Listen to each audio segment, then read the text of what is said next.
Nagpahugas ako ng sasakyan, tapos ayun naman, oh, bigla naman dumilim ang kalangitan. Ayan. Ano ba 'yon? Biglang may nagbabadyang ulan. Tapos kung kailan naman ako nagpahugas ng aking sasakyan, ayan, oh. Nandito ako sa Carwash. Ayan, oh. Carwash pronto was o tuwas. Was. Ayun, oh, pumapatak-patak na nga yung ulan eh. Ano ba 'yan?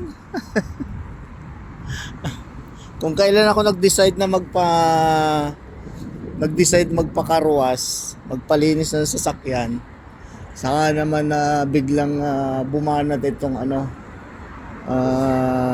masamang panahon dito. May nagbabadyang ulan. Ngayon. Winter na kasi dito sa amin. Kaya ayan ang ating car. Pagkatapos ng linis, ulan naman. So okay lang, wala tayong magagawa. Nandiyan na eh.